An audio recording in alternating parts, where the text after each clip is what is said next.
Você está ouvindo o Biblecast, podcast do site confissõespastorais.com.br. Eu sou o pastor Diego Barreto, associado da Igreja Adventista da Alvorada de São Paulo.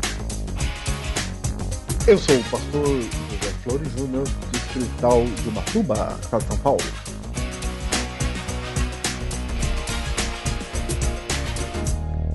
Biblecast número 43, chegando para você nesta sexta-feira, quase sábado.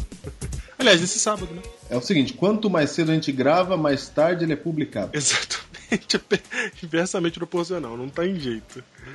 A gente gravou cedo dessa vez, mas deu encrenca e aqui estamos nós, na noite de sexta-feira, gravando essa abertura. Rapidamente, portanto.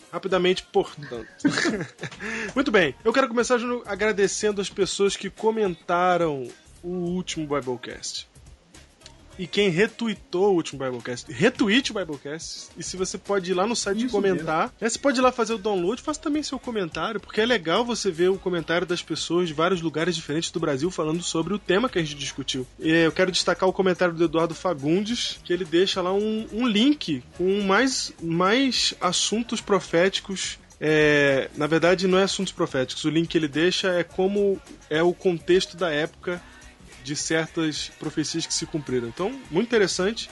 As contribuições de vocês vêm por meio dos comentários também. Obrigado a você que comentou. Isso mesmo. Só para lembrar, você tem e-mail para falar com a gente, não é? contato@confissõespastorais.com.br. Tem uma comunidade no Orkut lá. Nós estamos no Facebook. É isso aí. É isso aí. No Facebook você vai encontrar pelo nome Heróis do Biblecast. Isso. É um apelo para que você não fique oculto, para que você apareça. E-mail, Júnior. Que e-mails temos essa semana? Nós sabemos que cada dia que passa tá mais difícil de ler esses e-mails. De ver qual que a gente vai ler. Entendeu? Tô perdendo já a conta dos e-mails aqui. E nós recebemos aqui, nós vamos ler 2 e-mails. O primeiro e-mail é o e-mail de Marco Aurélio. Vou ler aqui. Boa tarde, pastores. Estou acompanhando o Biblecast e também ouvindo programas anteriores. Já estou no 13º. Tenho uma pergunta. Pergunte. Tem uma pergunta cabeluda. Ei. A minha pergunta não visa criticar as pessoas, porque eu sei que esse assunto é de uma decisão particular. Porém, que quando aceito trabalhar em uma empresa privada, tenho que me adaptar às normas dessa empresa. Uso de uniforme, não fumar, não ingerir bebida alcoólica durante o expediente. O que vocês acham de pastores e funcionários da Igreja Adventista que não praticam o regime alimentar apregoado pela Igreja? Eles não deveriam ser os primeiros a dar exemplo, já que a decisão de trabalhar na Igreja foi por livre e espontânea vontade? Ok, Pastor Diego, diga! Muito bem, Marco Aurélio. A questão toda como... Na mira da verdade. Vai, Diego. Não vem com essa não. Como você mesmo colocou, Marco Aurélio, muito bem, esse é um assunto de decisão particular. E tudo na religião é uma questão de foro particular. Então, a igreja não é uma empresa. Tá? A primeira coisa importante deixar bem claro é que a igreja não é uma empresa. Ela tem funcionários. Pastores não são empregados, inclusive a gente nem recebe salário, né, Júnior? A gente chama de salário para ficar fácil de explicar, mas nós temos auxílio. Nós não temos salário perante o governo, perante a sociedade, perante todo mundo, perante o olerite, perante quem você quiser, o gerente do banco, nós não temos salário. Então, essa visão é perigosa de achar que pastores são funcionários. Não é isso. A igreja não é uma empresa. E a estrutura da igreja, por exemplo, a associação, a união, possui sim funcionários. Só que todos eles são livres. Não existe dentro da igreja nenhuma regra que diz você trabalha pra gente, agora você tem que seguir o regime alimentar. Até porque o regime alimentar não é regra pra nada, nem pra salvação. O regime alimentar ele é um ponto de santificação. Quem deseja, quem chegou nesse nível, quem entendeu esse ponto, quem quer voluntariamente fazer isso, fará. Então não é uma questão de obrigação. Você, para trabalhar aqui, você vai ter que fazer o regime alimentar. Ou essas pessoas que você falou, elas escolheram por livre vontade trabalhar na igreja. E agora elas têm que dar o exemplo. Não funciona assim. Elas vão dar o exemplo se elas estiverem com Jesus. Estar com Jesus é uma coisa que não tem nada a ver com o emprego que você tem. Ninguém pode... Nem você pode se obrigar. Então, por exemplo, se a pessoa entrar na igreja e falar, não, agora porque eu faço parte do rol de funcionários da igreja, eu tenho que fazer o regime alimentar, ela vai pro inferno do mesmo jeito, porque ela não está fazendo pela razão certa, que é Cristo. E sim pelas regras, ou porque tem que fazer, ou porque a empresa é bom para a empresa, etc e tal. Entendeu? Então, como Cristo não dá para impor a ninguém, então isso é irrelevante. As pessoas vão fazer o que elas querem fazer, é assim que Cristo quer e é assim que a igreja deixa que seja. Mesmo, percebeu? Então, se você for seguir as regras do regime alimentar, por exemplo, por que você trabalha na igreja, não é esse o motivo certo. E eu quero ler um texto aqui de Ellen White. E para complementar, eu quero ler um texto aqui de Ellen White sobre este assunto. Na verdade, ela não está falando sobre esse assunto, ela está falando de educação de criança, não é? Mas a gente pode aplicar aqui. O conceito é o mesmo. Conselho sobre educação, estou lendo na página 3. Ela diz assim, ó: pais e professores, os pais e professores que se gabam de ter completo domínio sobre a mente e a vontade das crianças, sobre seu cuidado, deixariam de gabar-se caso pudessem acompanhar a vida futura das crianças que são assim postas em sujeição pela força ou o temor. Essas crianças acham-se quase de todo despreparadas para partilhar de sérias responsabilidades da vida, quando esses jovens não mais se encontram sob a direção de pais e mestres, se veem forçados a pensar e agir por si mesmos. É quase certo tomarem uma direção errônea e cederem ao poder da tentação. Nunca foi desígnio de Deus que a mente de uma pessoa estivesse sob o completo domínio de outra. Ou seja, a igreja não pode ser consciência para ninguém. Não pode. Porque Deus não quer que a gente siga a sua vontade porque tem que seguir porque eu trabalho na igreja. Do contrário, se eu parar de trabalhar na igreja, aí eu volto a pecar. Não é assim que Deus quer. Então a igreja não pode ser consciência para nós. Você sabia, Diego, que a maioria dos muitos membros nossos gostariam que a igreja fosse consciência para nós. É mais fácil. É mais fácil. Ele quer saber... Ele quer que a gente seja consciência. Por exemplo, ele quer que diga até que ponto pode... O que pode e o que não pode fazer. Saia, corte de cabelo pode ser como... Entendeu? A maioria das pessoas querem que a igreja seja consciência para as pessoas e Deus diz que não deve ser assim. É isso. Por isso, é isso. Obrigado pela pergunta, Marco Aurélio. E eu quero só destacar porque eu falei tanto que o pastor não é funcionário e tal, porque essa visão é muito importante, porque a partir do momento que a igreja passa a tratar o pastor como funcionário, ela começa a pensar que ela é o cliente. E se o pastor assumir essa posição, aí tá tudo perdido. A igreja e o pastor. Então... temos que tomar cuidado com essa visão. O pastor ele é um servente voluntário, assim pelo menos tem que ser, né? Deveria ser, e a igreja não se serve dele. Ele não está para servir a igreja, ele serve ao Senhor conduzindo a igreja. É isso mesmo. Ok? Então nós somos iguais, viu? Sacerdócio de todos os crentes. Exatamente. E todos sujeitos aos mesmos desvios. Aquele que está de pé, cuide para que não caia. Amém.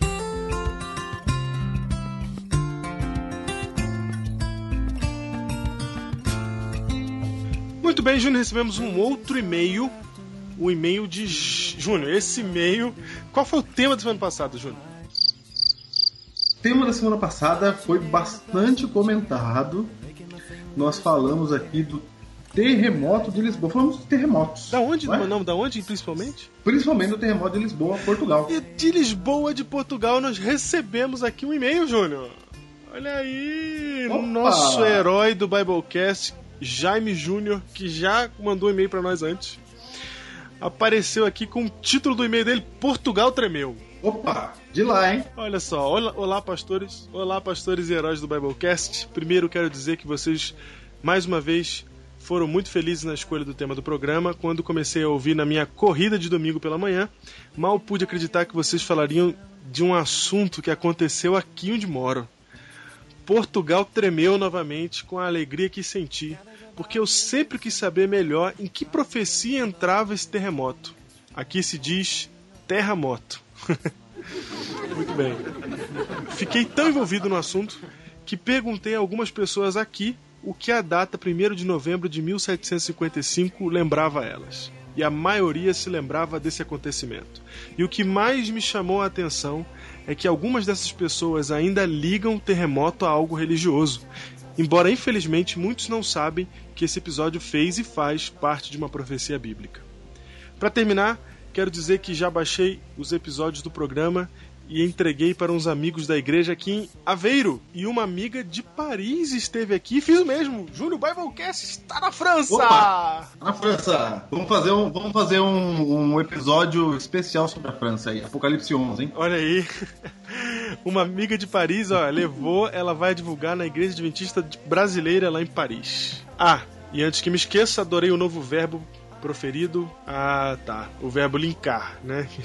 Legal, o Biblecast também é cultura. Sem mais, abraço a todos. Jaime Júnior, Aveiro, Portugal. Não é de Lisboa, mas é Portugal, né? Olha aí. Tá valendo, né? Claro. Um abraço, Jaime. Obrigado. Direto à fonte, hein? Direto à fonte. Falando em e-mail, Júnior, falando em agradecimentos, nós temos que lembrar que na semana que vem, Júnior, não é o aniversário do Biblecast. A gente falou que era, mas a gente contou errado aqui as datas. O aniversário de um ano do Biblecast é dia 8 de abril. Exatamente daqui a 2 semanas. Isso é muito bom porque dá mais tempo para você gravar o seu áudio, o seu testemunho e mandar pra gente. Isso, nós precisamos do seu testemunho. Quero que você grave um áudio. Tudo que você souber sobre o Biblecast que a gente não sabe, conta pra gente. É. Como é que você descobriu? Qual que você mais gostou, entendeu? Qual que você mais gostou? É importante, hein? Muito importante. Então, a partir de agora, todo mundo que mandar uma mensagem de áudio vai ter que falar qual que mais gostou. Opa! Certo? Isso mesmo, hein? Certo. Qual Biblecast você mais gostou? Você vai falar isso e vai falar o que você quiser. Qual você mais gostou? Eu? É. Eu vou revelar isso no dia 8 de abril. Muito bem. Dia 8 de abril, daqui a 2 semanas. Então, gente, vocês ganharam mais tempo. Vocês têm até dia 7 de abril para mandar áudio. Ok? Mande. Não é só testemunho, mande o que você quiser falar pra gente. Qualquer recado, qualquer coisa. Quer falar pra alguém que tá ouvindo, você manda. Mas se você tiver testemunho também, por favor, a gente quer saber tudo. Tudo que você puder falar em áudio, manda pra gente pro Biblecast, pra gente preparar o Biblecast do dia 8 de abril. Ok? Ok, isso. Se alguém souber algum plugin de WordPress que permite que o pessoal grave a mensagem direto no site, manda pra mim por e-mail, ok? Vai ser muito útil. Então, pra todo mundo aí que tá ouvindo, quer mandar mensagem, contato@confissõespastorais.com.br. E por falar em aniversário? Por falar em aniversário, temos um aniversariante essa semana. Sim, quem é? É o nosso querido amigo Cláudio Lee. Parabéns pra você pelo seu aniversário. Queremos que Deus lhe dê muita paz no coração. Cláudio Lee, parabéns pra você. Herói do Biblecast. Parabéns, Cláudio Lee. Isso mesmo, um grande abraço aqui do Biblecast. Você que é um herói do Biblecast, esse programa é seu também, viu? Só lembrando. Você pode participar a hora que você quiser. Manda um e-mail com a gente. E vamos juntos, não é? Muita paz no coração. Siga o exemplo de Daniel. Foi pra cova dos leões por ser fiel a Deus. Seja sempre firme como a rainha Esther, que enfrentou o rei para salvar os seus. Parabéns pra você. E finalmente, depois de várias semanas aí, nossa, hoje é dia de você acompanhar a entrevista com o pastor adventista de Fernando de Noronha. Olha só, Júnior. Nosso querido Diego Inácio esteve lá por ocasião de sua lua de mel. Certo. E teve a oportunidade de conversar com o pastor de Fernando de Noronha. Diego, como é ser pastor de Fernando de Noronha? Foi exatamente essa pergunta que eu fiz para o pastor Wellington. Vamos ouvir. Com vocês, pastor Wellington de Fernando de Noronha. Muito bem, estou aqui em Fernando de Noronha, privilégio de conhecer essa ilha, mas o privilégio maior ainda de passar o sábado na Igreja Adventista de Fernando de Noronha, que tem menos de um ano, não é isso, pastor? Positivo. Estou aqui do lado do pastor Wellington Souza, que é o, abre aspas, felizardo, fecha aspas, pastor de Fernando de Noronha. Por quê? Como é que é, pastor? Conta pra gente mais ou menos como é que é o desafio de estar em Fernando de Noronha Vamos começar assim. Quando o senhor chegou aqui, quantos adventistas tinham na ilha? 0. 0. E agora, nesse momento, nós temos já um quadro de membros da igreja que vem se formando desde quando mesmo? Que mês do ano passado que a igreja fundou? Em abril de 2010. Abril de 2010. Então, temos aí menos de um ano e já temos já uma igreja feita aqui, graças a Deus. E membros. Hoje eu assisti o culto aqui na igreja, foi muito interessante, igreja muito bonita. Mas fala pra gente, pastor, qual que é o desafio de ser pastor aqui? O grande desafio de ser pastor aqui em Fernando de Noronha é você trabalhar como pastor em um lugar totalmente diferente de todos os lugares que você possa imaginar. Primeiro, todo mundo no Brasil acredita que Fernando de Noronha é um paraíso. E quando você começa a conviver com as pessoas aqui, você percebe que não é essa a visão deles. Eles estão no que o povo pensa que é o céu, quando na realidade para eles isso é quase o inferno. Então é um lugar onde o alcoolismo impera, onde as questões morais, a sexualidade do povo aqui é muito deturpada. É um lugar onde você tem uma economia muito louca, preços exorbitantes, você tem aqui monopólio, você tem cartel, o que você imaginar que é diferente daquilo do que a mídia apresenta, nós temos aqui em Fernando de Noronha. Umas pessoas que já têm o seu estilo de vida baseado no turismo, eles vivem da alta e da baixa estação, ganham dinheiro na alta, gastam tudo na baixa. Então, no período que você está no que eles chamam de baixa estação, você tem muita gente na igreja. Mas quando chega na alta estação, todo mundo sai da igreja. Então, é desafiador. O estilo de vida deles aqui, muito com peixe, mariscos, frutos do mar.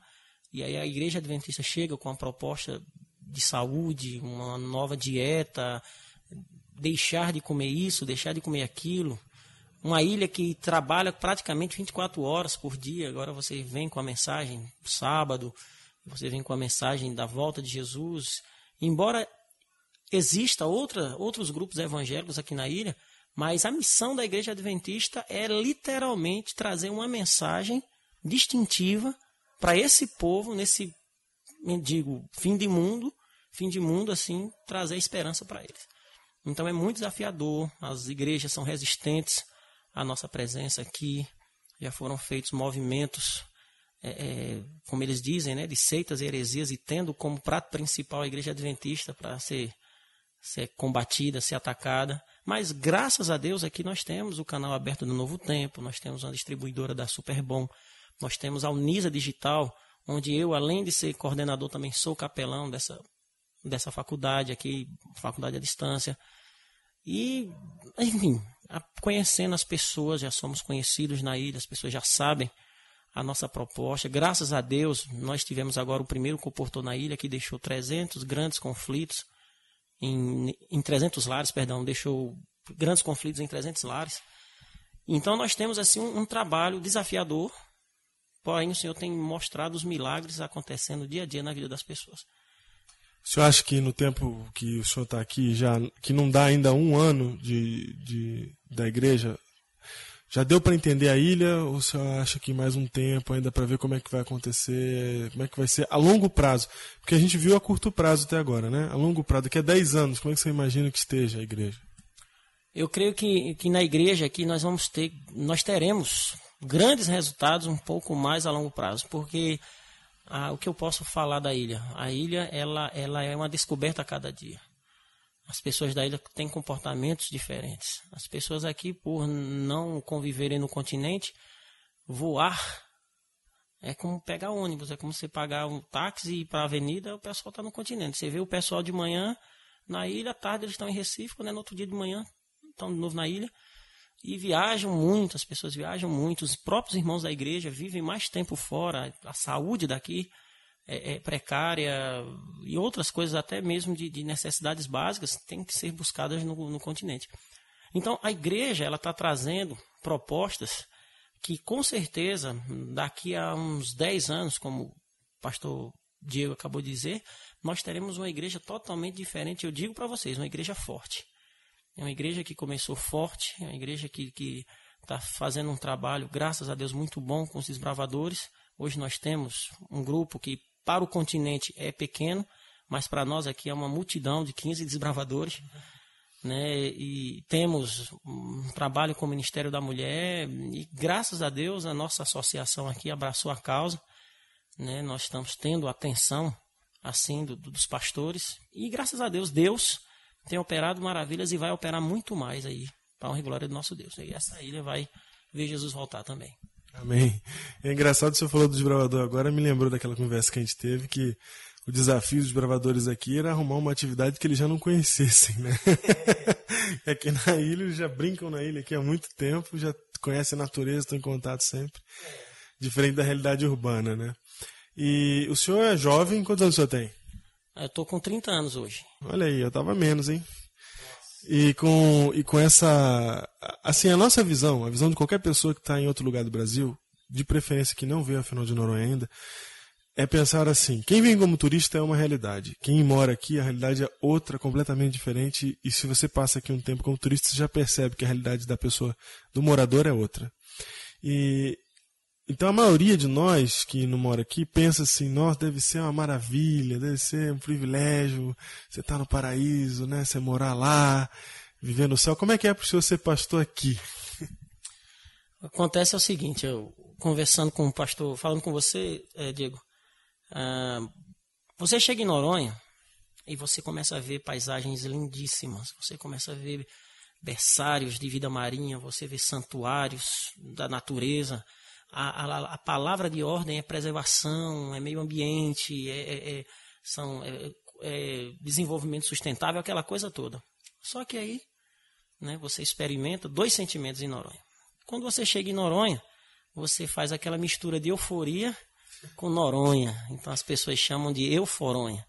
Então você chega, uau, Noronha, que show, que céu azul, que água azul, que mar, que lindo, que peixes, que cores. Só, meus irmãos, depois de 3 dias aqui, você começa a experimentar o que é chamado de neuronha. Você começa a querer ir embora de Noronha, nem que seja nada. Você não quer ficar aqui mais do que isso. Porque logo após você ver todas as belezas naturais, você começa a cair em si que você está na ilha. Aí você começa a ter dificuldade de comunicação. E o celular não pega tão bem, e a internet já não pega tão bem. E banco não tem. Alguns bancos estão chegando agora. O calor, às vezes, chega a ser escaldante. Embora tenha um mar, mas... E você não vê coisas novas. Todo mundo se conhece, todo mundo sabe seu nome. E, enfim, bate a neuronha, você fica... Tem que sair. E ser pastor em Noronha dá isso também. Né? Principalmente no meu caso, eu fui pastor no sertão do Pernambuco e vim subindo, trabalhei na capital, quer dizer, vim descendo do sertão, trabalhei na capital e vim para cá. Então, constantemente tem que estar saindo, tem que estar viajando, e aí você sai daqui de Noronha e você passa uma semana fora, o pessoal aqui parece que você passou um ano. Aí você tem que ir atrás do povo de novo, ir na casa do pessoal e orar com eles. E não é como acontece no continente, que o povo, pastor, até se o pastor passar um ano fora em alguns lugares, a igreja não sente. Aqui, a figura do pastor é tremendamente importante, só a presença. Se você passar uma semana na ilha e não visitar, eles estão na igreja todos os dias. Agora, se eles souberem que você não está na ilha, aí começam a faltar e já começam a brincar na praia no sábado à tarde, jogando bola. Praia.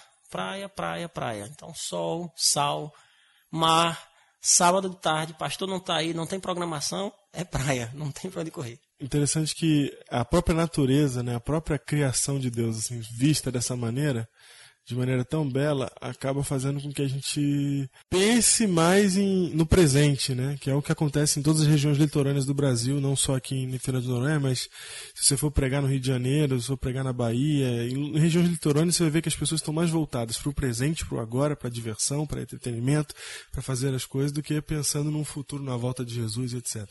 Então realmente é um desafio muito grande pregar aqui para essas pessoas nesse contexto. Agora, eu tinha uma pergunta para te fazer que eu acabei de esquecer. Não esquece não. Deixa eu falar só um fato que aconteceu enquanto você lembra. Então fala aí. Certa feita nós estávamos fazendo aqui um pôr do sol com os irmãos e eu levei os irmãos assim para um dos pontos mais altos da ilha, né? E ali a gente começou a refletir sobre como Deus criou a terra, o Éden, e linkamos isso diretamente ao novo céu e à nova terra. E naquele momento eu vi os irmãos, filhos da ilha, algumas das nossas irmãs nasceram na ilha, conhecem a ilha já há 30, 40 anos, elas começaram a olhar para o mar e naquele instante os olhos delas começaram a brilhar como se tivessem descoberto o mar naquele dia. É como se Fernando de Noronha, naquele dia, tivesse se tornado aquele paraíso que elas nunca tinham visto. E nós temos uma irmã chamada Iraneide aqui, e ela olhou assim, com os olhos cheios de lágrimas, e disse assim: meu pastor, a gente mora aqui há tantos anos, mas a gente não consegue ver o quanto isso aqui é lindo. E o Senhor agora falando de como Deus criou e daquilo que o Senhor está preparando para nós, eu agora tenho que aproveitar o que Deus tem me dado agora. Senão eu nem aproveito isso e nem vou também ver o que Ele já preparou, né? Nem aqui nem lá. E aquilo ali foi tocante, né? Uma pessoa, através da Bíblia, através da mensagem da esperança, através da mensagem do advento, descobrir o seu próprio lugar, a sua própria terra, o seu próprio chão. Né? E ainda melhor, com a certeza de um novo chão, com a certeza de um novo lugar, com a certeza de um novo lar. Pastor, muito obrigado pela sua entrevista. Eu tenho certeza que as pessoas do site vão gostar muito de saber como que é a vida aqui do pastor, que é uma missão aqui, né? Tem uma coisa importante que eu queria te perguntar, que agora acabei de lembrar. Como é que funciona a distribuição com as outras igrejas? Porque antigamente o senhor tinha uma igreja só, mas agora o senhor tem mais igrejas no continente. Como é que funciona isso? O ano passado, o ano 2010, eu fiquei a tempo integral em Fernando de Noronha. Então eu passava 60 dias assim ininterruptos, e depois passava uma semana em Recife, depois voltava mais 60 dias. Esse ano, a nossa associação aqui fez um desafio. Eu tenho agora que cuidar de Noronha, esse projeto maravilhoso de Noronha, muito desafiador, porém assim extremamente prazeroso. E agora também temos mais 5 igrejas no subúrbio de Recife. Então eu fico 15 dias na minha situação atual, passo 15 dias aqui em Fernando de Noronha, com atenção exclusiva aos irmãos da igreja de Noronha, e passo 15 dias com mais 5 igrejas em Recife. Então tem todo um trabalho de escala, tem todo um projeto missionário lá, tem toda uma logística, uma dinâmica de trabalho com os irmãos lá. São igrejas estabelecidas, já com anciãos, com todos os oficiais funcionando direitinho. E aí que eu tenho que deixar as coisas lá alinhavadas, viajar e depois só supervisionar, ver como é que estão os resultados. E está sendo uma experiência interessante. Estou viajando mais que departamental. Tá certo, pastor. Muito obrigado pela entrevista mais uma vez, pela disposição do tempo aí, por mostrar uns detalhes interessantes de Noronha aqui que vocês vão ver aí no site. A gente vai colocar uma foto aí do pastor, uma foto de alguns lugares que a gente foi. E que Deus abençoe esse trabalho aqui, porque eu tenho certeza que é uma missão isso daqui, não é uma igreja comum, é uma missão aqui, é um trabalho evangelístico. E eu tenho certeza de que Deus, Ele lá do céu está olhando para essa ilhazinha aqui, está preocupado com as 4.000, né? 3.700 pessoas. Pessoas que moram aqui, Deus está preocupado com elas, e a prova disso é que aqui está hoje estabelecida aqui a Igreja Adventista do Sétimo Dia. Né? A igreja mais bonita da ilha. Com certeza. Isso até um turista falou pra gente quando a gente passou por aqui. Muito bem, pastor. Obrigado, viu? Deus o abençoe.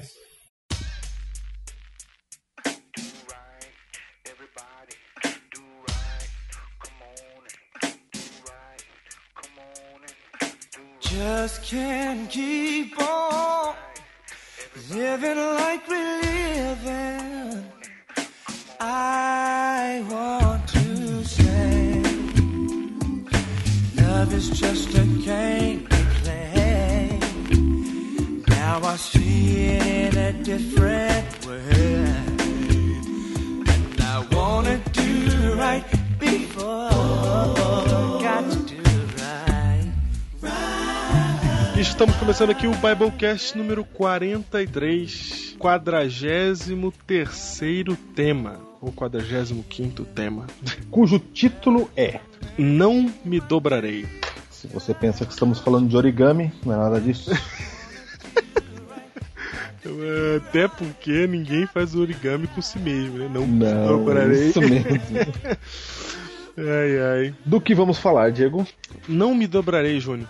Essa é uma frase que deveria estar no coração de todo jovem cristão. De todo aquele que aceitou a Cristo um dia. Exatamente. Porque as circunstâncias deste mundo vão querer que você se dobre, vão querer que você volte para trás, vão querer que você desista. Mas você deve virar para essas circunstâncias do mundo e dizer: eu não me dobrarei. Eu não me dobrarei. E para falar desse assunto, nós vamos pegar aqui o exemplo de um dos homens mais fantásticos da história bíblica. Vamos falar do profeta Daniel. Muito bem, o profeta Daniel está em pauta no tema de hoje, que não é um tema sobre o livro de Daniel, nem um tema sobre o profeta Daniel. O tema está realmente relacionado com o título Não Me Dobrarei. Exatamente, nós vamos pegar um episódio da vida de Daniel e aplicá-lo ao nosso dia a dia. Muito bem, não me dobrarei. Ô Júnior, quando a gente ouve histórias de homens que ficaram fiéis a Deus até a morte, a gente acha bonito, né? Isso.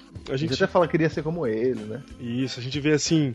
Quem já viu algum filme que mostra tortura, né? As pessoas ficando firmes, você se arrepia, você chora, você fica impressionado. Quem viu... Eu assisti, há pouco tempo, Quo Vadis, Júnior. Olha aí. Filme da década de 50. E é um filme que, por ser feito há tanto tempo na década de 50, ele não tem tantos recursos visuais como os filmes de hoje, né? Mas ele é suficientemente dramático quando ele tenta expor o que aconteceu na perseguição dos cristãos, na perseguição... Lá com Nero, né? Lá no primeiro século. Exatamente, que Nero promoveu. Então é muito forte as cenas, né? Você vê os homens ficam olhando enquanto as mulheres e os filhos são devorados por leões famintos. É uma cena que eu não quero nem pensar nela. Imagina ver essa cena e ainda ser as pessoas mais próximas que você tem. Então a gente vê casos como esse, exemplos como esse, e fica comovido, e às vezes a gente pensa: eu queria ser como esse homem, eu queria ter a força desse homem. E eu sei que muitas vezes a gente sente que nem Pedro. A gente fala assim: não, eu acho que eu seria, acho que eu conseguiria, eu faria, eu chegaria lá. Mas a pergunta é: se o mundo te forçar, você vai dobrar ou não? Sabe por quê, Diego? Porque as circunstâncias de hoje podem não ser uma arena com leões. Mas Satanás mudou sua estratégia, mas ele continua trabalhando para que você se dobre. A mesma... você desista. É o mesmo objetivo com uma estratégia nova. É isso mesmo. Para tanto, vamos então ao capítulo de Daniel que nós vamos estudar hoje. Daniel, capítulo 1. Capítulo 1. Ficaremos aí neste capítulo. E eu sei que tem muita gente ouvindo agora e falar: Daniel capítulo 1, já até sei. Calma, gente. Calma. Vamos ler Daniel capítulo 1. Segura aí. Primeiro você percebe aí em Daniel capítulo 1, meu caro amigo, e você, Diego, que nós temos aí Daniel, ele está no centro aí das atenções. E duas pessoas. A palavra pessoa não se encaixa muito a uma delas. Estão lutando por ele. Uma é Satanás, a outra é Deus. Perfeito. Então, Deus e Satanás, eles fazem algo com Daniel. Eles dão coisas para Daniel para que Daniel possa tomar a sua decisão no final desse Biblecast. Você vai perceber isso. Então, veja. Primeiro nós vamos começar aqui com aquilo que Satanás deu para Daniel. E quando nós falarmos do que Satanás deu para Daniel no capítulo 1 do livro, você vai perceber que nós podemos notar aí a estratégia de Satanás para destruir as pessoas. Perfeito. Está revelado aí. E é dessa estratégia que nós queremos falar. Depois vamos ver o que Deus faz, que também é a estratégia de Deus para salvar as pessoas. Então é um tema bem atual. Então, Diego, o que foi que Satanás fez com Daniel? Foram 3 coisas. Qual foi a primeira delas? Vamos ler o texto. Daniel, capítulo 1, verso 1. No ano 3º do reinado de Joaquim, rei de Judá, veio Nabucodonosor, rei da Babilônia, a Jerusalém e a sitiou. O Senhor lhe entregou nas mãos a Joaquim, rei de Judá, e alguns dos utensílios da casa de Deus, a estes. Levou-os para a terra de Sinar, para a casa do seu Deus, e os pôs na casa do tesouro do seu Deus. Então veja, Júnior, que nós temos aqui uma invasão de Nabucodonosor que tirou de lá utensílios da casa de Deus e colocou então num templo pagão. Isso, só para dar o contexto histórico, Daniel foi levado no ano 605 a.C., correto? Na primeira investida de Nabucodonosor a Jerusalém. Na verdade, Nabucodonosor estava fazendo guerra com o Egito, mas Jerusalém estava no caminho. Aí foi junto. Então ele aproveitou e Já que pra... passou por Jerusalém. E aí falou, vou levar uns caras aqui comigo. E aí levou Daniel e seus amigos. E Jerusalém era para ficar pagando imposto. Aí você tem o profeta Jeremias dizendo para eles se entregarem, eles não se entregam, e aí Nabucodonosor volta outras 2 vezes e acaba com Jerusalém. Mas essa é a primeira invasão, no ano 605 a.C. E aí, Daniel e seus amigos são levados, né? Disse o rei então a Aspenaz, chefe dos seus eunucos, que trouxesse alguns dos filhos de Israel, tanto da linhagem real como dos nobres. Veja, Júnior, que não foi qualquer um que foi catado lá, não. Nabucodonosor queria gente especial dentre os judeus. Exatamente, ele catou os melhores que tinha lá, os filhos dos nobres, da linhagem real, ó. Jovens sem nenhum defeito de boa aparência, instruídos em toda sabedoria, doutos em ciência, versados no conhecimento e que fossem competentes para assistirem no palácio do rei, que lhes ensinasse a cultura e a língua dos caldeus. Opa, tá aí. A primeira coisa que Satanás faz para destruir uma pessoa. A primeira coisa que ele fez para destruir os jovens hebreus foi o que, Júnior? Foi ensinar a cultura e a língua dos caldeus. Olha só. Então você viu? Nabucodonosor falou, pega esses meninos e ensina a cultura e a língua. Exatamente. Olha só. Diego, primeiro falando da língua. Você sabia que a língua de uma pessoa revela quem ela é, ou o contrário, entendeu? A língua de um povo revela características desse povo. Vou dar um exemplo aqui. O Diego, que é versado em vários idiomas, né, Diego? Ah, tá bom. Sabe muito bem disso. Diz aí um ditado, né, dos linguistas, que, por exemplo, que quem fala português fala com seus amigos, quem fala francês fala com suas amantes, quem fala inglês fala com seus cavalos, quem fala alemão fala com seus soldados. Como assim? Ó. Por exemplo, quem fala alemão fala assim, Volkswagen. Da ordem. Então você fala com... o som, parece que você tá falando com soldado. Uhum. E português fala com seus amigos. Olha aí, talvez isso explique a simpatia local, né? Exatamente. Parece que a língua portuguesa foi feita para fazer amigo. E quem disse isso foi um pastor que veio no Brasil. Ah, o Max Lucado? Isso, exatamente. Max Lucado esteve aqui no Brasil alguns anos atrás. Morou aqui, né? Mas ele voltou outro dia aí, estava pregando lá em Campinas. E ele disse o seguinte... Ele disse que quando ele aprendeu português, ele ficou admirado, porque ele estava falando com as pessoas, e as pessoas diziam aqui no Brasil assim, ó, quando ia se despedir, até mais, desculpa qualquer coisa. Uhum. E ele foi impressionado. Ele falou assim, mas por que você está me pedindo desculpa? Aí a pessoa, não, é desculpa qualquer coisa. Ele, não, como assim? Você não me fez nada? Por que você está me pedindo desculpa? Ele falou que aqui no Brasil a gente já pede desculpa assim em qualquer coisa. Se alguma coisa te ofendeu, já tô me desculpando. Então ele disse que, olha que língua sensacional para fazer amigos. É a língua do relacionamento. Você já se desculpa, mesmo sem ter feito nada, você já tá pedindo desculpa porque você quer ficar amigo. Então a língua portuguesa, ela é feita para fazer amigos, não é? Tem várias aí termos na língua portuguesa, jeito que a gente fala, que faz com que nós sejamos pessoas amigáveis. É isso mesmo. A língua, realmente, ela é formada, né, naturalmente. Ela não vem, ninguém nasce e fala, ó, tá aqui uma língua, decora aí. Embora na escola você aprenda assim, mas ela se desenvolve naturalmente. Quem desenvolveu a língua, entendeu? As pessoas começam a falar e etc. tal. Então eu acho que acaba refletindo a mente do povo, né? É, isso mesmo. O que aconteceu no período bíblico é que quando um povo dominava o outro, a primeira coisa que se fazia era pegar as pessoas do povo dominado, os vassalos, e distribuir por territórios diferentes, de línguas diferentes e culturas diferentes, para que a cultura local infectasse a cultura dos dominados e dessa maneira os dominados jamais conseguissem se reunir e se revoltar contra o poder dominador. É isso. Então, se você mistura, se você coloca pessoas de culturas diferentes numa outra cultura, essa cultura ela vai ser abraçada, e ela na verdade vai engolir, né?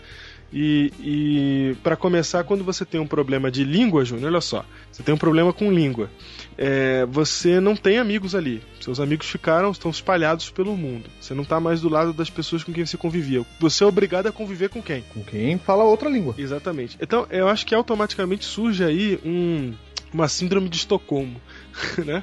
Porque eu preciso me adaptar. Para eu continuar vivendo, eu preciso me adaptar. E para eu me adaptar, eu preciso aprender a outra língua, eu preciso que as pessoas tenham uma boa vontade comigo nessa minha fase, né? Eu preciso de um monte de coisa, começo a depender da outra cultura. E como eu passo a ser dependente da outra cultura, eu começo a admitir as coisas da outra cultura sem perceber, para poder me adaptar, para poder blend in, né? Para poder ficar ali no meio da galera, do pessoal, fazer parte deles. E aí o veneno começa a carcomer, como diz você, a cultura. A sua cultura. A cultura da sua terra. Olha aí, só um detalhe de quem fala hebraico. Deus escolheu hebraico para escrever o Antigo Testamento, né? Isso. E hebraico, como você já está aprendendo aí com os do nosso reality show. É verdade. Vinícius e Wagner. Como você está aí realmente aprendendo com eles, o hebraico, por exemplo, é assim, ó, quem fala português, você que fala português, você conhece os pronomes pessoais do caso reto, né? São 3. Eu, tu, ele. Ok? Ok. Ok. Não começa com esse negócio de ok. Verdade, né? Eu, tu, ele. São os pronomes pessoais. Certo. Então, aí você fala, o que isso importa? Importa, depende da língua que você fala. Porque em hebraico, os pronomes são o contrário. É ele, tu e eu, a ordem. Uhum. Não importa nada. Importa sim. Porque se você está num avião, em pane, se o avião vai cair, só tem 2 paraquedas, e você tem 3 pessoas no avião. Se você fala português, o primeiro paraquedas vai pra quem? Eu. É meu. E o segundo? Pra tu. Você, né? Tá perto de mim aqui. Isso. E ele? Ele que se explode. É verdade.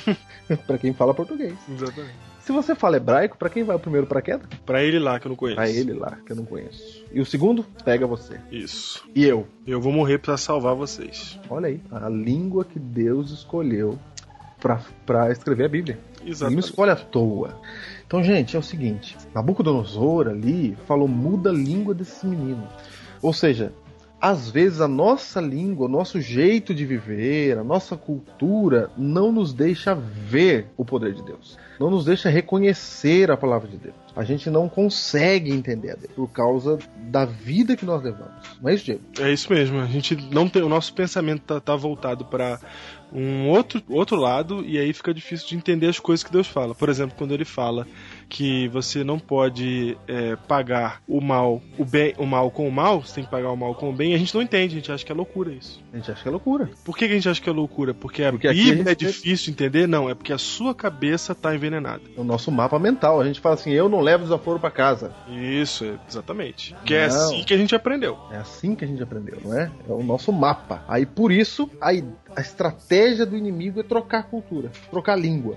Outra coisa, a gente está olhando aqui que eles foram capturados, estão agora na corte de Nabucodonosor e eles são enviados para aprender a língua e a cultura local, e você pensa, lógico, eles estão agora dentro do reino de Nabucodonosor, eles vão ser nobres do reino de Nabucodonosor, eles precisam aprender a língua e a cultura. Claro que é exatamente isso que está acontecendo, só que a gente tem que ver o grande conflito ocorrendo por trás. Porque a história de Daniel é uma história que fala de grande conflito o tempo todo. É uma história em que, até no momento em que ele está sendo colocado na cova dos leões, ali está acontecendo um grande conflito. Até o momento que sai um edital lá do rei para não orar, até isso. Então, em cada momento da história, existe um grande conflito acontecendo. E aí o rei pede para que esses meninos sejam treinados, mas por trás disso está nada mais nada menos do que aquele pensamento que eu falei para vocês de dominação para subversão do pensamento do povo dominado. Ô Diego, isso é até hoje, hein? Até hoje é assim. Não é? É. Quando um país quer dominar o outro, sem guerra, o que ele faz? Não. Ele influencia a cultura. Outra coisa, Júnior, por que o povo do Oriente Médio, o povo lá, esse povo que é descendente dessa era bíblica, por que esse povo é tão ferrenho contra os Estados Unidos, Júnior? Porque os Estados Unidos exercem exatamente esse tipo de influência. E eles sabem disso. Eles aprenderam de 2000 anos atrás que quando um povo quer dominar o outro, muda a língua, muda a cultura, coloca as coisas da outra cultura dentro da cultura dominada e pronto, e subverte. Esses caras sabem, por isso que eles são malucos contra os Estados Unidos. São doidos, eles não querem saber de produto americano, não querem marketing americano aqui, não querem empresa americana aqui, não querem nada, sai daqui. Porque eles fazem sabem. A vila, né, deles. Eles fazem a Se vila. serve contra a cultura.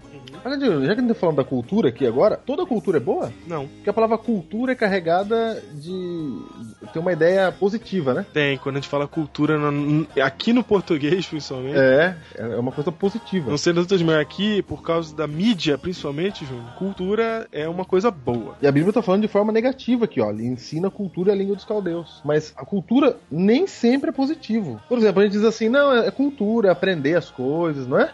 Tem que aprender como é que os outros povos vivem, a música, a dança, etc. É tudo cultura, teatro. Não é assim que a gente fala? Júnior, a única cultura, a única do mundo inteiro que era de Deus era israelita. Olha aí. A única. Todas as outras culturas são infectadas. A única que era de Deus era israelita, porque foi ele que meteu o dedo lá. Não fosse assim, também não seria. Foi, então. Por exemplo, os Estados Unidos colocam a sua cultura aqui, não colocam? Em todo lugar. Não estamos dizendo que os Estados Unidos é Nabucodonosor agora, só para você ver o exemplo. Por exemplo, quando o Congresso Nacional quer colocar cotas para negros em faculdade, está sendo influenciado pela cultura americana. Não é? Exatamente. Nosso país é diferente. Se você pegar uma lei de lá e colocar aqui, vai dar problema. Vai. Então a cultura vem entrando e a gente acha que tudo que é de lá é melhor, tudo que é de lá é bom, não é? Não, Júnior, é muito profundo, sabia? Que a gente... Eu tava lendo hoje em dia que nós hoje definimos a nossa realidade. Antigamente a realidade definia a mídia. Nós hoje definimos a mídia define a realidade. E a maior prova disso é que toda vez que você vai falar qualquer coisa de um evento que aconteceu, você fala assim, ó, foi igual a um filme. Você usa o filme para referência da realidade. E não o contrário, né? E não o contrário, exatamente. Então, imagina o tanto de influência que a gente não tem recebido ao longo desses anos, ainda mais a nossa cultura, a nossa geração e a geração seguinte, que é extremamente relacionada, viciada em filmes, entretenimento, o que não temos bebido disso, né? O que a gente... Diego, e todo mundo é influenciado pela cultura. Não adianta dizer assim que vai assistir um filme e fala, não, eu sei. Todo mundo é influenciado. É ou não é? Essa é a maior besteira que tem pra falar. Todo mundo é influenciado. Por isso que Deus sabe disso. E no Salmo 101, no verso 3, diz assim, ó, não porei coisa injusta diante dos meus olhos. Deus fala assim, não é nem pra você olhar, filho. Não olha. Não olha. Não se meta com a cultura dos outros. Não é pra você olhar. Ah, mas agora vocês estão falando que não é pra gente se desenvolver, ter conhecimento. É isso, Diego, que a gente tá falando? Não, a gente tá falando pra você não colocar coisa impura diante dos seus olhos. Você sabe bem o que é. Você já sabe. É isso. Vai fingir que não sabe. Ah, não. O cara aluga. O cara pega aquele... Baixa, aluga, ó. Aluga é coisa antiga, hein? Aluga, hein? Aluga, deu até dó de mim agora. Aqui o Batuba tem um monte de locadora. Ah, é? É. Olha só. Bonitas e fortes. Aqui eu me dei conta que fazia tempo que eu não alugo. Não, mas sabe por que aí tem locadoras bonitas e fortes? Porque não tem internet. Exatamente. É. Porcaria. A proporção de locadoras é inversamente proporcional à da internet, né? É isso mesmo. A de internet local. Então, Júnior, o cara, né, ele pega o filme lá, ele já sabe o que ele vai ver, se vai ser bom, se vai ser ruim. Mas o que importa, Júnior, a gente tá falando aqui da cultura, por exemplo, não existe um filme, isso é uma tese que eu vou falar pra você que até hoje eu não consegui derrubar. Não existe um único filme americano cuja bandeira americana não flamule em algum momento. Olha, até hoje, foi profundo, hein? Até hoje eu não consegui derrubar essa tese.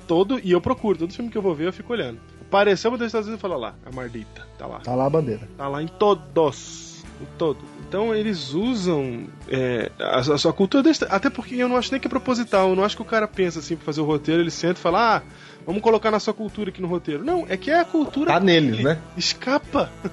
Tá neles, é o jeito deles. Exatamente. Eles são muito mais nacionalistas do que nós. A gente, Diego, cresceu achando que o que é bom é de fora. Hoje mudou isso. Se você entrar no YouTube aí e colocar aí intervalo do ano de 87, intervalo comercial de televisão, sabe? Uhum. Colocar aí do começo dos anos 90, final dos anos 80, os comerciais falavam assim, ó, é importado. Lembra? A gente falava assim, não, isso aqui é importado. É verdade, importado era sinônimo de Nossa. É. Produção. Mentira que é importado. É importado. Nacional, Júnior, era sinônimo de porcaria. Isso sempre foi. Sempre foi porque era porcaria mesmo. Exatamente, era. Não é? Era porcaria mesmo. Só lembrando que houve um dia, a gente houve inflação de 3.000% ao ano no país, tá? É. Só lembrando. Você só lembrando. Pra que você que não viveu isso, não dava pra fazer nada aqui. É. Então a cultura influencia e já, Diego, não vamos falar de cinema um pouquinho mais, eu quero falar daqui a pouco, no final. Mas você segura aí. Segura, vamos lá, vamos continuar. Segura, só pra você saber, ó, o que Nabucodonosor fez com Daniel. Falou, ó, muda a língua e a cultura desses meninos. Número 1. Isso. E o número 2, o que foi? But it ain't about how hard you hit. It's about how hard you can get hit and keep moving forward. How much you can take and keep moving forward. That's how winning is done. Determinou-lhes o rei a ração diária No verso 5. das finas iguarias da mesa real e do vinho que ele bebia, e que assim fossem mantidos por 3 anos, ao cabo dos quais assistiriam diante do rei. Ou seja, olha só, eles estavam sendo treinados para trabalhar para o rei. Uhum. Então, tinham que saber a cultura, a língua, e agora o que o rei mandou fazer. Olha que preocupação interessante, Diego. É interessante, não é? A preocupação que eles O rei falou assim, ó, vai comer. que assumam a dieta real. Vai comer a comida que a gente mandar comer. É. Mas que importância tremenda dada a comida aí, né? Tremenda. Por que, Diego? Por que será, né? Ó, agora há pouco, antes de gravar o Biblecast, Gislaine veio pra mim e ela estava assistindo um programa na TV chamado Você é o que você come. Olha aí. É? Ô, Diego, antes da invenção do açúcar refinado, acho que nem tinha diabetes no mundo. É verdade, hein? Não sei, mas é uma boa teoria. Porque a gente às vezes pergunta assim, ó, como é que as pessoas viviam sem o avanço da medicina de hoje? Sabe que muitas doenças de hoje nem existiam no passado por causa da alimentação de hoje. Uhum. Então veja, o que a gente está querendo dizer é o seguinte, que o que você come, filho, faz diferença. Nós que somos adventistas não sabemos disso porque Deus também determina a ração para os seus filhos. Então o que você come faz diferença. Porque Deus quer falar com você na sua mente. É assim que Deus fala. A gente já comentou sobre isso um dia, não já? Não lembro. Será? Não lembro também. Agora, Juninho, a gente entrou numa fase que a gente começa a esquecer as coisas que a gente falou lembro. aqui, hein? Nossa, vamos lá. É isso. Mas então vamos comentar de Não, novo. falamos sim, lembrei. Lembrei. Lembrou? Lembrei que no dia que a gente falou do Avila, eu comentei do potássio no cérebro. É isso que eu queria que você comentasse. Então comente de novo, porque nós temos várias pessoas que estão chegando agora. É preciso relembrar que a comida, ela afeta todo o nosso ser, como disse bem o programa que a Gislaine estava assistindo. Se você comer a comida errada, o seu cérebro não vai funcionar igual. Por exemplo, a parte do cérebro responsável pelo processamento da oração, olha aí, Júnior, toda vez que você ajoelha e ora e fala com Deus, tem uma parte do seu cérebro que brilha na maquininha do cientista. Ok. Essa parte é o lóbulo frontal. Essa parte na frente aqui do seu cérebro. Essa parte, ela é nutrida pelo potássio, Júnior, que tem em todos os alimentos naturais que Deus criou, na proporção certa.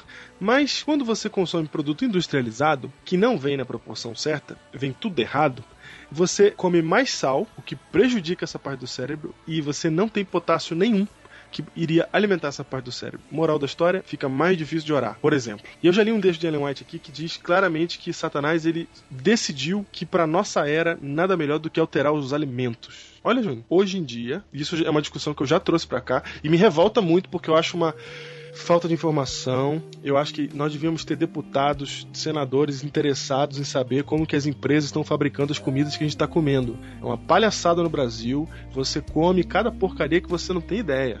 As empresas que industrializam os alimentos, elas estão fazendo tudo o que elas podem fazer para lucrar. Então você não vai ter da parte deles responsabilidade, meu amigo.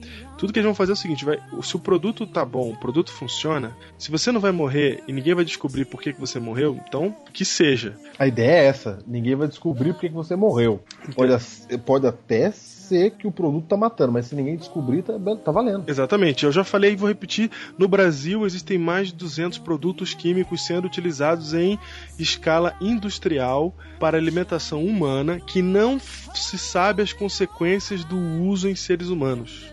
200. Na Europa esses produtos estão mais da metade deles, acho que são 150 mais ou menos, estão vetados.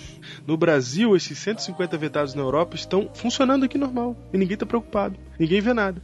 Você vai comprar lá, você que come carne, vai lá comprar a mortadela de frango e tá escrito lá, carne de aves. Que carne é essa, meu amigo? Que aves são essas? Que partes que estão ali? O que é isso? Não interessa. Eles fazem dar o gostinho, tá tudo artificial, nada mais é original, né? Então, a gente tá ingerindo esse tipo de coisa e tá achando que não é a indústria que faz isso. Que nem lá, quando acontecia com o Daniel. O rei falou pra ele aprender a língua e a cultura porque ele precisava, o rei falou. Aí hoje a gente fala assim, não, é porque a indústria falou. A indústria quer assim, porque pra ela é mais barato e a gente não faz nada e a gente vai comendo. A indústria não tá nem aí com a nossa saúde. E o diabo tá deitando e rolando. Diego, você falou aí do negócio do potássio, é bem legal, hein? Você sabe que a proporção tinha que ser 4:1. 4:1. 4 porções de potássio, uma de sódio. Nos produtos industriais, qualquer um do supermercado, você vai encontrar milhares de partes de sódio e nenhuma de potássio. Ou seja, você pode até comer salsicha de frango, né? No caso. Uhum. Aqueles embutidos, não é? Uhum. Mas saiba que você está comendo muito sódio. E vai afetar a área que Deus usa para falar com você. Olha o plano de Satanás. É isso. É isso. É simples assim.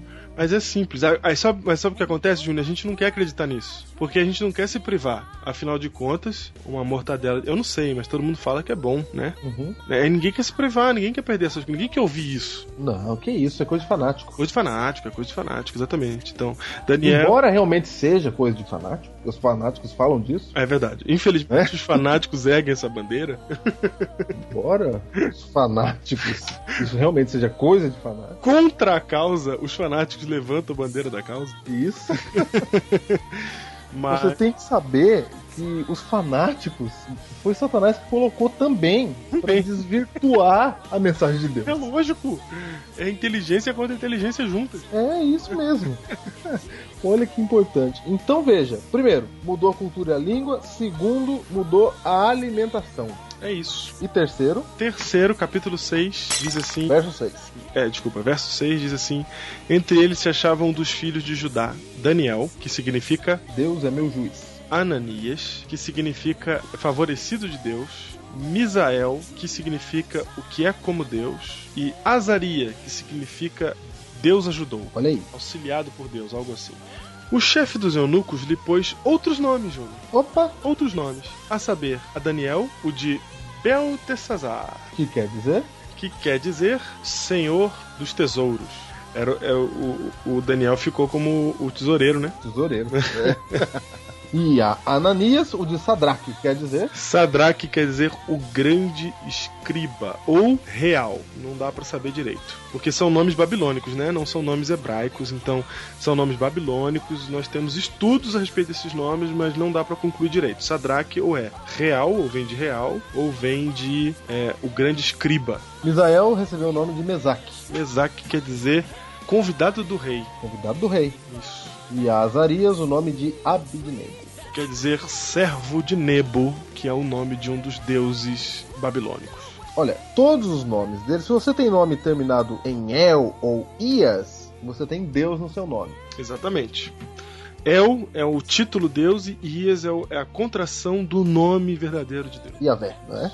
Então, se você se chama Isaías, você tem um Deus no nome. E olha só, os nomes nos tempos bíblicos, eles tinham uma importância que talvez não tenham hoje, principalmente aqui no Brasil. No Brasil não tem. Não tem. Aqui a gente escolhe porque é bonito. Alguns nomes são inspirados na Bíblia por uma circunstância particular de nascimento. Essa circunstância pode relacionar-se à mãe que dá à luz, certo? Vou dar um exemplo aqui, ó. Vou dar aqui alguns exemplos. Por exemplo, Raquel, que vai morrer no parto, chama seu filho de Benoni, quer dizer filho da minha dor. Certo? Mas Jacó muda esse nome de mau agouro para Benjamim, filho da direita.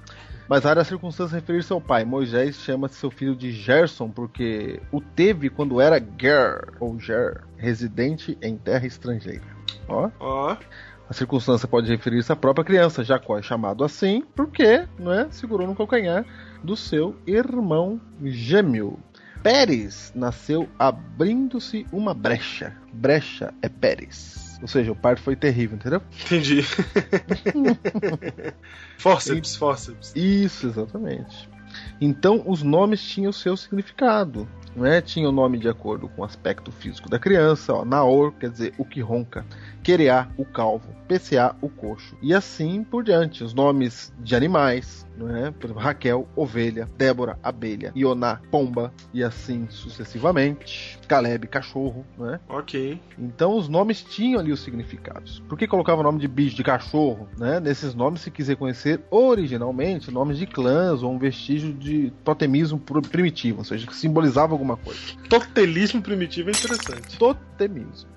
Totemismo primitivo. Totemismo, Ok. Esses nomes de animais, Diego, alguns deles são descritivos. Por exemplo, uma moça chamada Débora será diligente como uma abelha. Ou um moço chamado Caleb será forte como um cachorro, não é? Então por isso eles davam os nomes. E acaba influenciando mesmo, né? E acaba influenciando, exatamente, acaba influenciando mesmo. E aí tem os nomes que, como a gente já citou, os nomes que tinham um pedaço do nome de Deus. Certo. Que era pra pessoa ser de Deus, não é? Quando crescesse. E aí Nabucodonosor, sabendo disso, troca o nome deles, porque o nome tinha a ver com o caráter. Ô Júnior, só uma coisa. Se você, na sua cultura, o nome tem importância e você nasce e sabe que o seu nome significa aquela coisa, é autossugestão. Você já vai ser direcionado para aquilo ali. É isso mesmo. Então, o nome, hoje em dia, não tem valor cultural nenhum. Mas naquela época, ele tinha uma influência na personalidade e, digo mais, até no caráter da pessoa. Era o caráter, é isso mesmo. Então, qual o plano de Satanás, Diego? Primeiro, troca a sua mente através da cultura. Ok. Então ele apresenta, e cultura em português, aqui no Brasil, tem a ver com coisa boa, hein? Exatamente. Aqui é... Então ele mexe na cultura. 2, mexe na alimentação. E 3, ele quer finalmente atingir o caráter. Então foi isso que Nabucodonosor fez com os jovens lá, os jovens hebreus em Babilônia. E é isso que Satanás quer fazer com você, se você não tomar cuidado. Agora, Diego, o que Deus fez? Deus também faz 3 coisas. 3 coisas também? 3 coisas no capítulo 1 de Daniel. Que coincidência, Júnior. Que coincidência. 3 coisas. 3 coisas. A primeira coisa está no verso 2. O que é? Lei? Então a primeira coisa que Deus fez, Diego, está no verso 2, que diz assim, ó. O Senhor lhe entregou nas mãos a Joaquim, rei de Judá. Diego, Daniel diz que quem entregou Joaquim a Nabucodonosor foi Deus. É verdade. Ou seja, o Senhor lhe entregou a Nabucodonosor a Joaquim. Então Daniel reconhece como obra de Deus. Ele reconhece como obra de Deus. E eu vou dizer mais. E era uma desgraça. Isso. Ele reconhece uma desgraça como obra de Deus. E isso é totalmente... isso combina completamente com todo o ministério de Jeremias. Isso mostra como Daniel é de Deus, porque ele combina com Jeremias. Como assim? Por quê? Porque Jeremias fala que era Deus que ia botar eles ali no cativeiro. Foi, é isso mesmo. E Jeremias sempre avisou. Ele avisa e ele fala, nem luta, gente. Não, percebeu que... olha que contraste. Satanás dá cultura, Deus entrega pro inimigo. Exatamente. Diego, como é que eu sei que um é outro e o outro é um? É muito complicado essa sua... Um é outro é um. Porque pela lógica, entregar na mão do inimigo é uma obra de Satanás. Pela lógica é isso. E ensinar cultura é obra de Deus. Mas em Daniel capítulo 1 não. Ou seja, perceba que há mais coisas entre o céu e a terra do que julga a nossa vã filosofia. Ou seja, as coisas que acontecem na sua vida, para você saber o que está acontecendo na sua vida, você precisa de Deus. Você precisa estar em comunhão com Deus, você precisa estar estudando a Bíblia, porque senão você não vai saber. Se você não quer saber de Deus, se você está em outro lugar, lá na sua escola, fazendo faculdade, e você não está nem aí para a Bíblia, você acha que está indo bem. Mas no final, vai dar em caminhos de morte, diz a Bíblia, não é? Há caminhos que o homem parece direito, lá em Provérbios 14, verso 12. Então, Diego, olha aqui o que Deus faz. Deus entrega eles na mão de Nabucodonosor. Então, o primeiro ato de Deus aqui é uma repreensão. Lembra do último Biblecast que fizemos sobre a disciplina eclesiástica? Lembro. É o que Deus está fazendo. Eles foram infiéis, Deus está dando a disciplina. Um ato para a salvação, um ato de Deus. Perfeito. Olha que maravilha. Um ato para a salvação, exatamente. Segunda coisa que Deus faz. Versículo 9. Ora, Deus concedeu a Daniel misericórdia e compreensão da parte do chefe dos eunucos. Deus, ele concede misericórdia, Diego. Deus, ele concede graça. E ali ele fez com que o chefe dos eunucos fosse benéfico para com eles, para com Daniel, né? Então ele concede graça. Então Deus, ele atua também, né, na história. Deus, ele atua. E a última coisa que Deus concede, no versículo 17, diz assim: ora, a estes 4 jovens Deus deu o conhecimento e a inteligência em toda cultura e sabedoria. Olha Deus também dando cultura, hein, Diego? É. Opa! Percebe que cultura depende da cultura, né? Claro, é a cultura de Deus. A cultura de Deus, é isso. Ele também dá a cultura dele. E na verdade, o que Deus dá em relação à cultura? Ele dá conhecimento e inteligência, para você saber discernir uma da outra. E para Daniel também deu a inteligência de todas as visões e sonhos. Então, Deus dá 3 coisas. Deus dá disciplina. Perfeito. Deus também dá misericórdia. E Deus dá inteligência. Muito bem, olha aí, Júnior. Então, olha só, o que a gente está vendo aqui é o seguinte, é que Deus, ele luta com Satanás com ferramentas diferentes, né? Ele não usa as mesmas para fazer um cabo de guerra, não. Ele usa outras ferramentas, né? Então, vamos colocar dessa maneira. But it ain't about how hard you hit. It's about how hard you can get hit and keep moving forward. How much you can take and keep moving forward. That's how winning is done. Então, realmente, Satanás dá coisas pra você, ele te oferece coisas, e Deus te oferece coisas. E aí, o que acontece? No verso 8, você percebe a decisão de Daniel, porque a decisão é nossa. Você decide de que lado você vai ficar. E Daniel decidiu aqui no verso 8. Ele recebeu as 3 coisas de Satanás e as 3 coisas de Deus. Diego, é o seguinte, pode ser que você nasça aí e você não teve uma família cristã, uma família boa, você não foi educado de uma maneira correta. Talvez seu pai foi embora, seu pai te abandonou, entendeu? Entendi. Sabe essa situação, Diego? Claro. Talvez você viveu uma vida aí que não foi boa, certo? Certo. Você recebeu coisas que não deveria ter recebido. Isso não é desculpa para você ficar longe de Deus. Porque aqui Daniel recebeu tudo que era ruim. Exatamente. Recebeu toda a cultura errada, não é? Toda a influência errada Daniel recebeu aqui. Mas embora você possa ter recebido aí na sua vida coisas erradas, Deus também quer te conceder graça. Perfeito. Júnior, eu acho que é o seguinte, ele tem o que a gente precisa para todas as questões. Então, você tem uma realidade dessa, ele tem a solução. Não importa o que aconteceu com você. Então, para a língua e para a cultura, há uma solução. A inteligência que Deus dá para a pessoa, para ela perceber, para ela lutar contra isso. Qual foi a atitude de Daniel? Quando a língua, a cultura, a comida e os nomes foram empurrados para ele. Qual foi a atitude dele, Júnior? Diego, ele podia ter sucumbido, né? Ele podia. Estava longe de casa, né? Ele podia simplesmente falar, o que eu posso fazer? Deus me colocou aqui. Ele podia dizer que má sorte eu tenho, que miserável homem que eu sou, olha que terrível que aconteceu comigo. Ah, mas também você não conhece minha vida. Ele podia dizer assim, né? Exatamente. Ah, fácil pra você, mas eu, né? Né?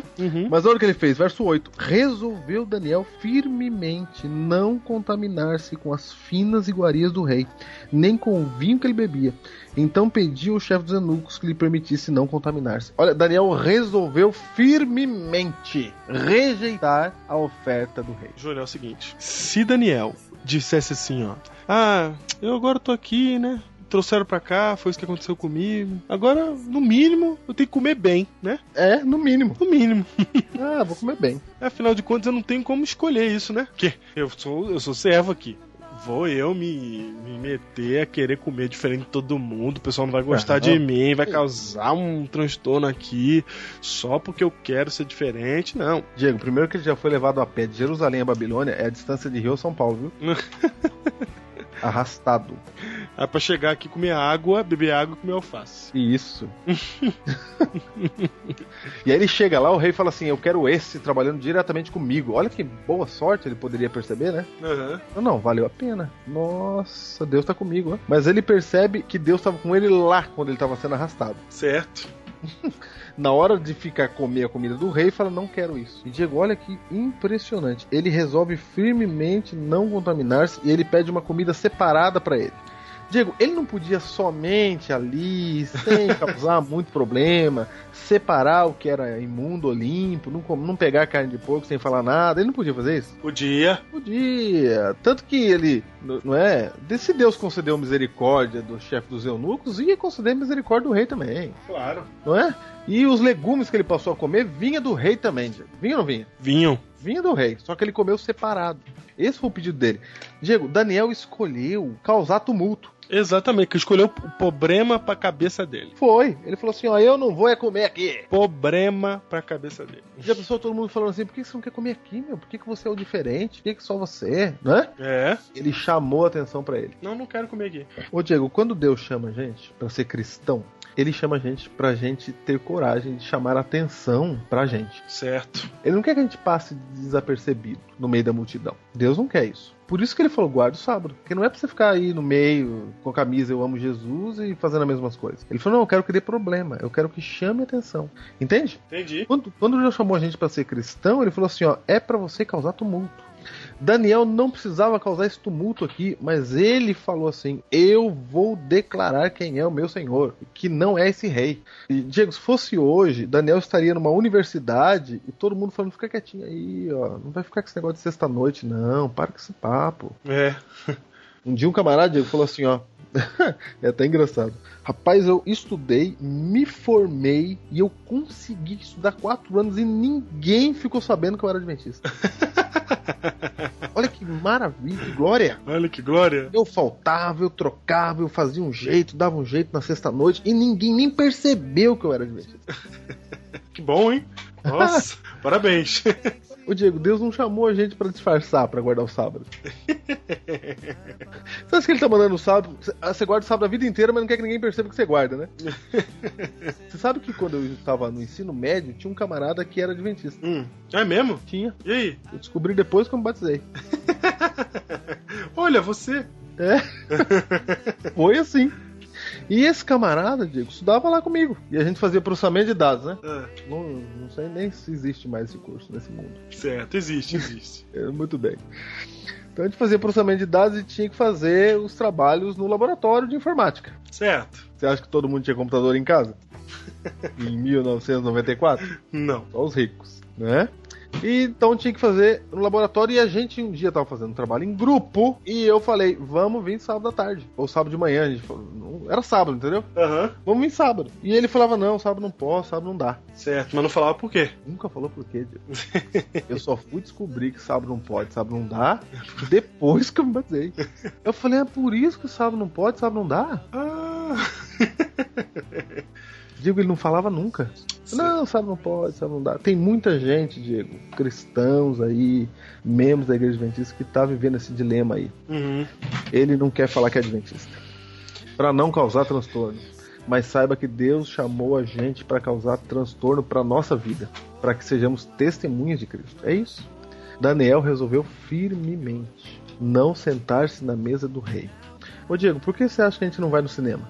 Porque a gente decidiu firmemente não se contaminar, não é isso? É isso. Com a cultura. Não, eu não me dobrarei. Eu não me dobrarei. Júnior, eu não assisto filme em casa? Assisto. E aí? E aí o quê? E aí, como é que faz?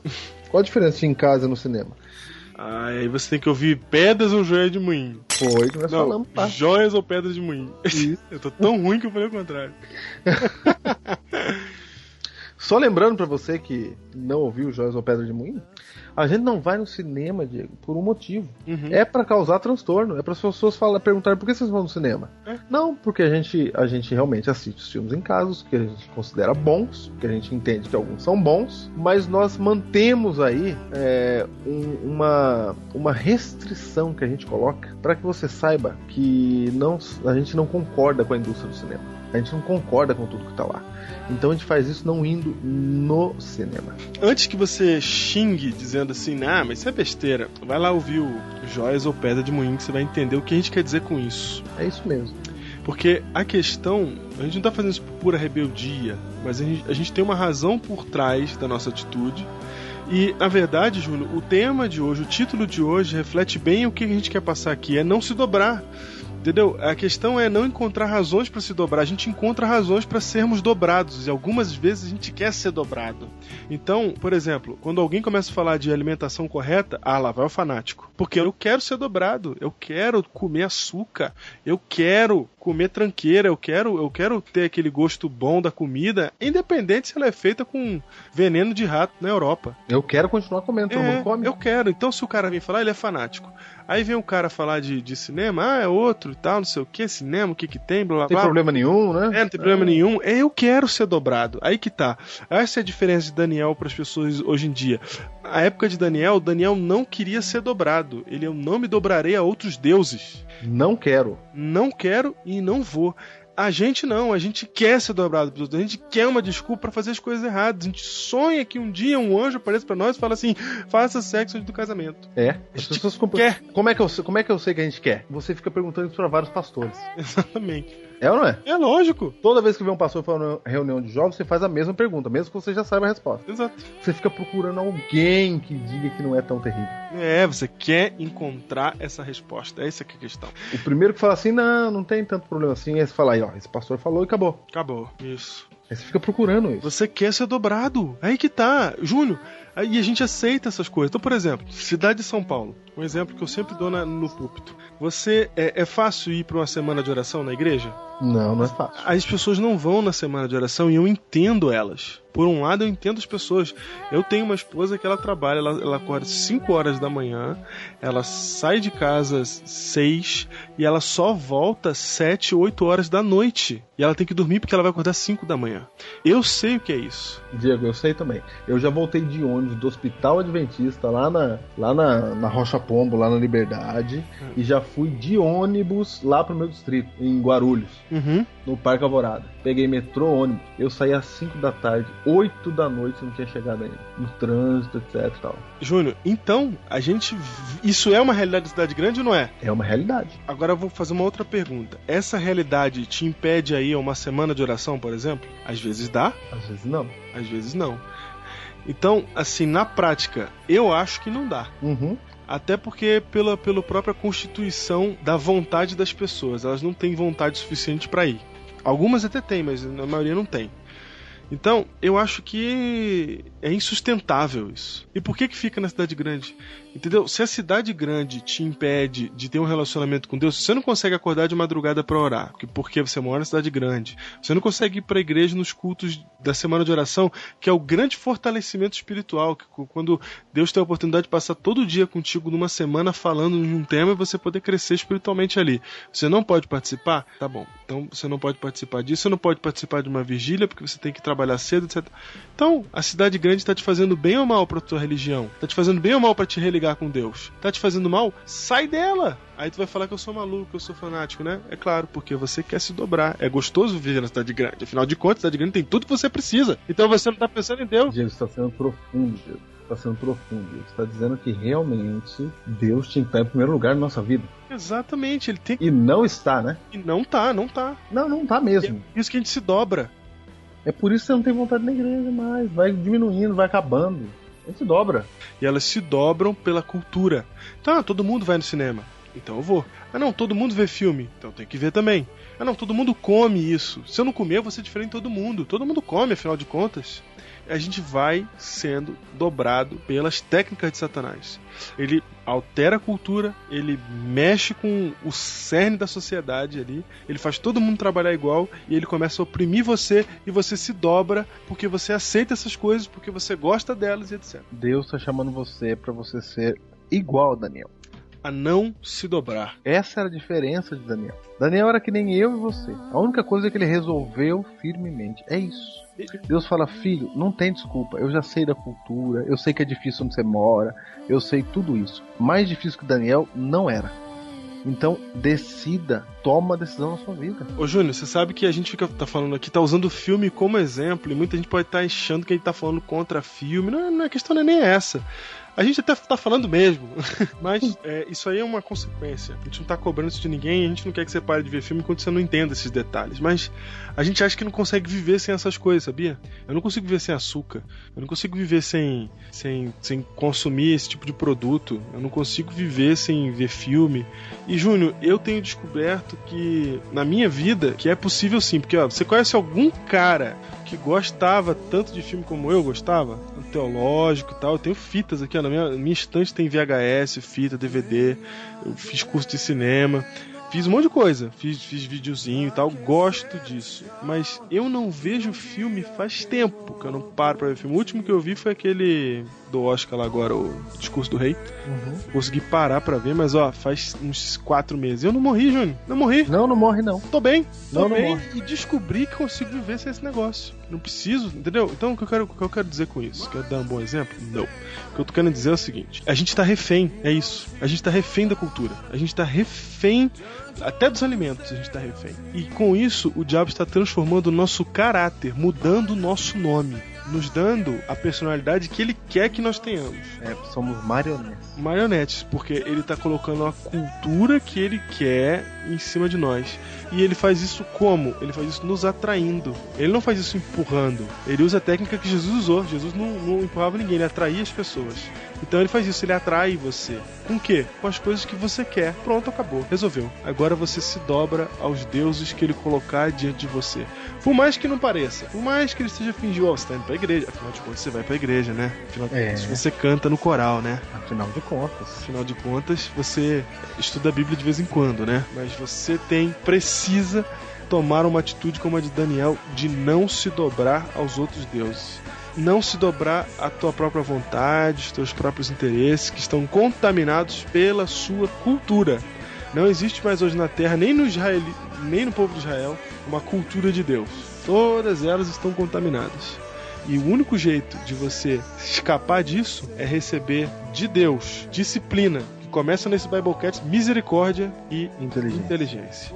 É isso. Agora você entende por que Deus disse não come isso. Agora você entende por que Deus diz não faz isso, não vê isso, etc. Porque Deus está querendo anular a estratégia de Satanás na sua vida. Cabe a você decidir o que você vai fazer agora. Você vai se dobrar ou não te dobrarás? Homens se desviaram, profetas se venderam, mas existem aqueles que não se dobraram diante outros deuses,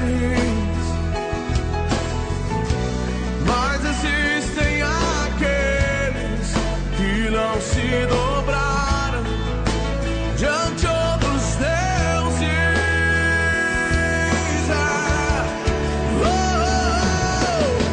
Deus está levantando um novo povo, Deus está sacudindo toda a terra, Deus está separando seus profetas.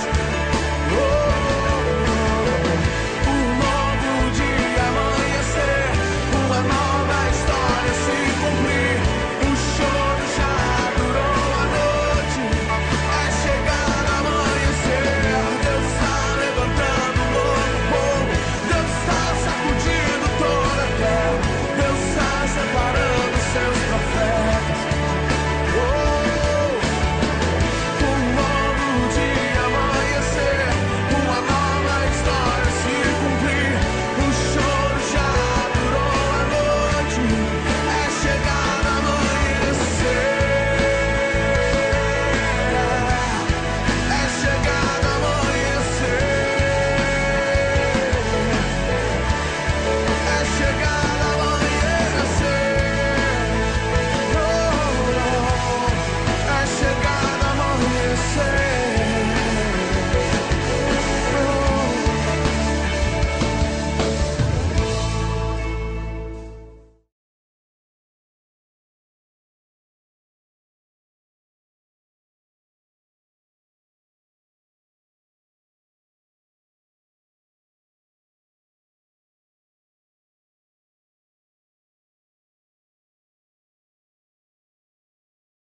Júnior, tá chiando.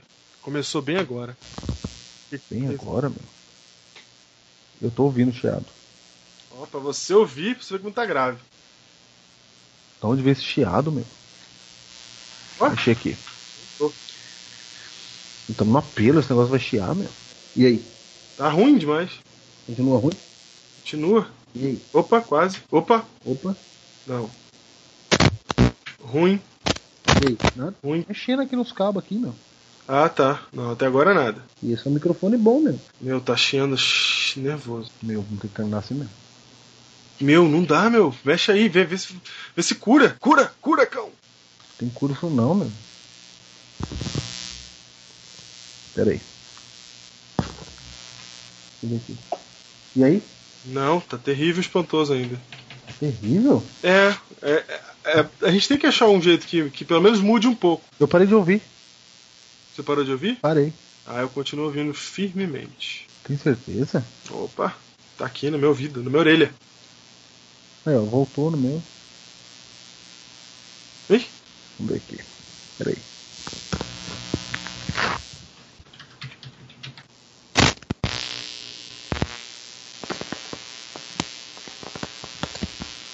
E aí?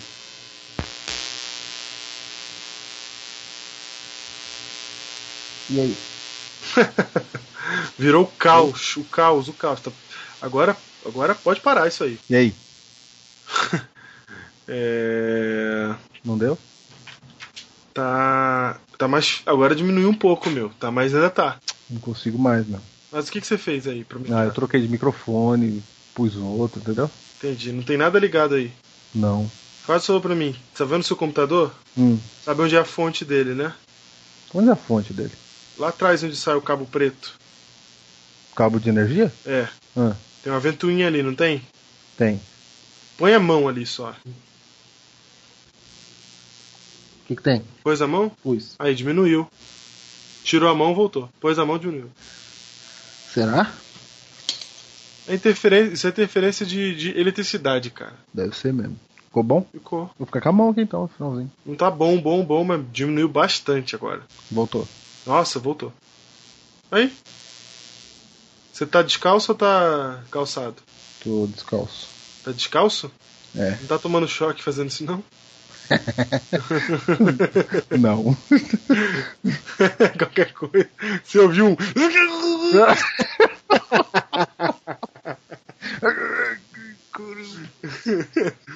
Vai então, vai. Vamos terminar. Vamos lá.